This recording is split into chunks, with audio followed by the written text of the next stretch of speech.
Hello, hello, hello. This is your message from the universe for October 9th, 2020.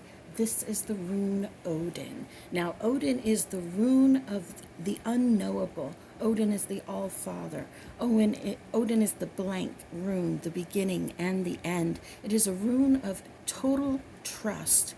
And it's also a rune that says, you are the one who is deciding what comes next in your life. There's always multiple paths for us to follow, but the Odin says, now's your time to make a choice. Now's your time. What you're doing right now is going to affect that.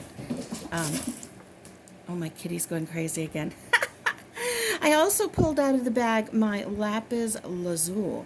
And for me, that always speaks to finding your voice. The lapis lazuli, the blue stone, speaks to the throat chakra. So let's go ahead and step into these cards because for me, if you guys watch me, then you know that I don't normally do relationship readings. I very rarely speak about anything that has to do with other people unless it's to warn you to be careful. That's kind of what we're doing here. What for me, what this blank rune is talking about is to be very careful about what you manifest. To be very careful on this day about what you think about it. Oh my goodness, my kitty went crazy. I know. I told you guys this yesterday. I have little friends in the house that run around and they tease my cat and chase him. I think they've decided that it's fun to do it while I'm on camera. Okay, we're going to go back to the reading. So, this Knight of Wands talking about the signs, talking about the third eye, the manifestation. And when it comes to manifestation, you have to be very, very careful on this particular day, on the 9th specifically. I want you to be very aware of what you are thinking and what you are saying and how you are acting. I think that a lot of the manifestation videos and direction that's out there is misleading. And now this is just my 2 cents, and if you disagree, that's great. I have no issues with that. But what I find is that if you do manifestations for an hour a day, and then the other 23 hours, you're thinking about the opposite of what you're manifesting. You know, if you're trying to manifest a lover, if you're trying to manifest a partner, and so you're doing these hour-long manifestations, I am beautiful, I have the partner of my dreams, whatever it is that you're doing. And then the other 23 hours a day, you're thinking about how, what's the point? Nobody cares about me. I'll never find anyone. I'm just stupid. Oh, look at me. I'm ugly.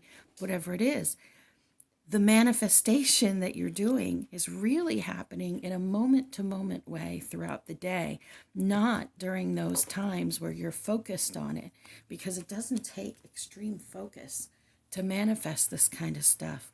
You have to follow through on it.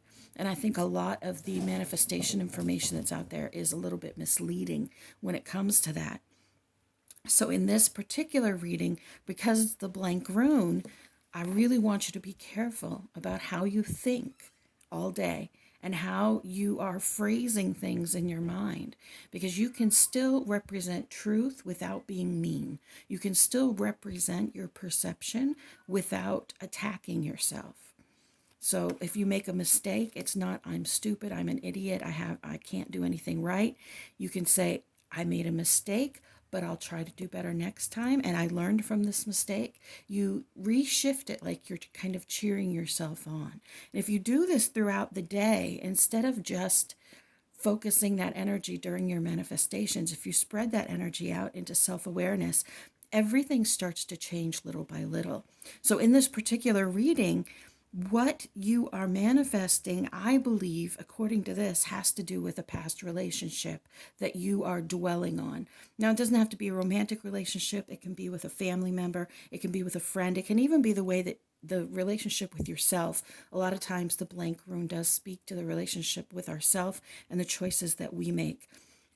The reason I do think it's someone else is because the Lover's card, it does tend to mean a relationship with another person, not necessarily this kind of a relationship, but it does tend to indicate someone else in your life. But sometimes the two sides of our own nature are so different that we actually are like two different people having a relationship with ourselves.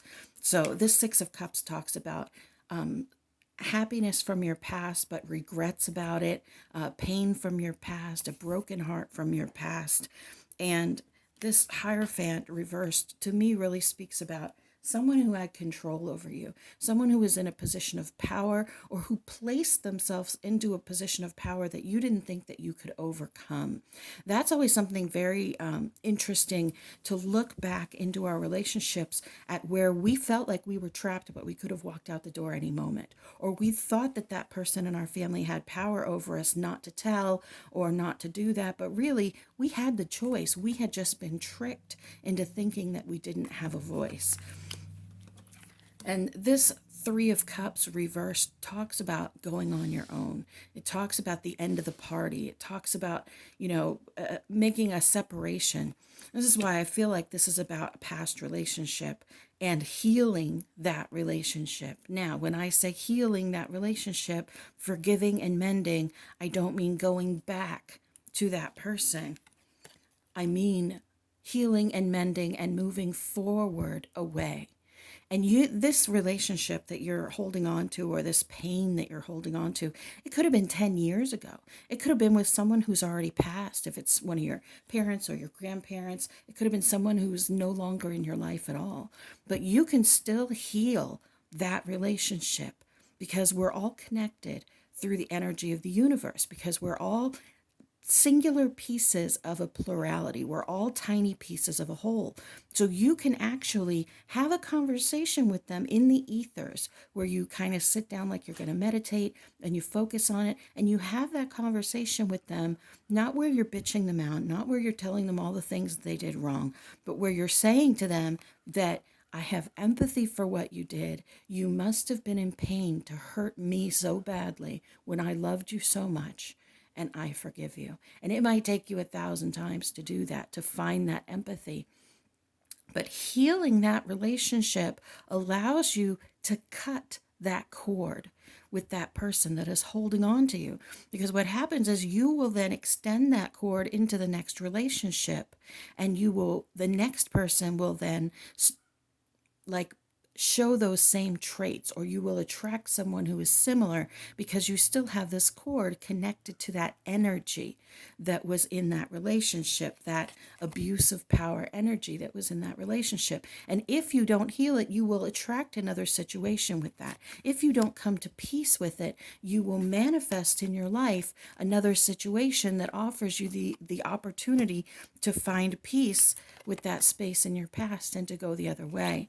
And it's not an easy thing. It does require strength, but it also requires a level of empathy and understanding that people are wounded.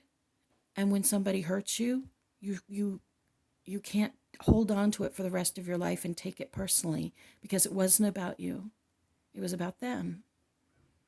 So be very careful today how you think about these past relationships, how you think about yourself, what you are manifesting. Heal these relationships from your past. Find your voice in those relationships, because what happens next depends on what you do.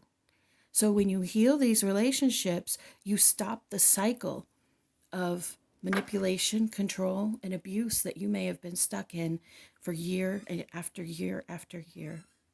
It's not easy, but I know you can do it. I have lots of videos on this. If you go to the playlist, there's several in there, and feel free to reach out to me to ask me, about other videos or anything else that I can do to help.